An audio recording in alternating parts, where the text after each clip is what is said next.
La Nouvelle-Calédonie compte plusieurs espèces exotiques envahissantes comme le cerf ou le cochon ensauvagé. Des animaux introduits au XIXe siècle qui créent d'importants dégâts sur la biodiversité. Ils vont consommer les plantes endémiques notamment, empêchant en fait la régénération des forêts. Ils vont aussi gratter les arbres, donc créer beaucoup de dégâts dans les sous-bois et par là perturber et favoriser l'érosion des sols, donc avec une diminution de la qualité et de la quantité de l'eau au niveau des bassins versants de manière générale. Par ailleurs, les cochons s'attaquent aux récoltes des agriculteurs. Pour les aider à lutter contre ce fléau, le programme régional océanien de l'environnement, le PROE, et l'équipe Protège du Conservatoire d'espaces naturels de Nouvelle-Calédonie dispensent des formations. Ce jour-là, c'est dans la tribu de Kergoua, dans le centre de la Nouvelle-Calédonie. Le petit bout là, je l'insère dans la boucle et je redescends à l'intérieur des trois anneaux. Et là, vous avez votre collet. Voilà, c'est le diamètre du collet corde, comme ceci à peu près. Le collet est placé à 20 cm du sol, sur un lieu de passage identifié des cochons sauvages. L'animal est pris au piège dès qu'il passe la tête dans le collet. C'est vrai que ça dévore tout. Et après, on n'a plus d'aliments comme les ignames, manioc pour pouvoir manger ou les ignames pour la coutume. Autre technique enseignée ce jour-là, le piège-cage, une structure en gabion avec porte coulissante. Le cochon est appâté avec de la coco ou du maïs disposé au fond de la cage. Dès qu'il s'en saisit, la porte de la cage se referme.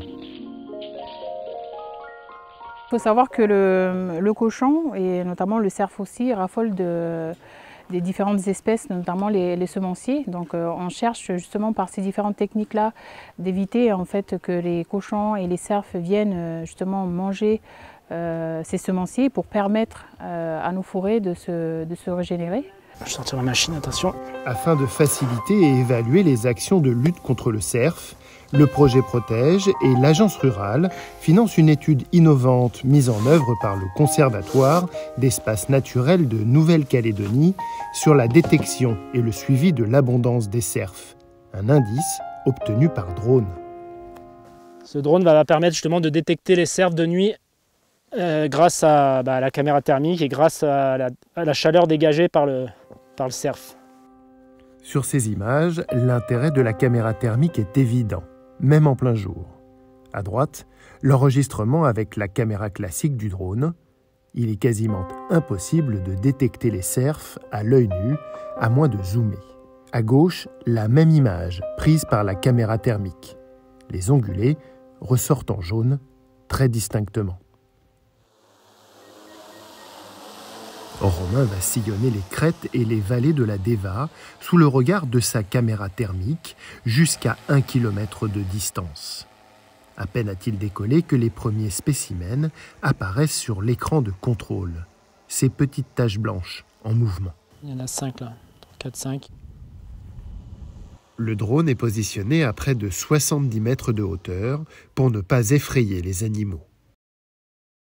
Là, je suis en train de chercher la meilleure hauteur et le meilleur angle de caméra pour avoir à la fois optimisé entre la résolution justement de l'individu par rapport à sa signature thermique et la surface couverte par le drone. Parce que plus on maximise la surface, mieux c'est. Plus on couvre une zone importante, plus ce sera rapide.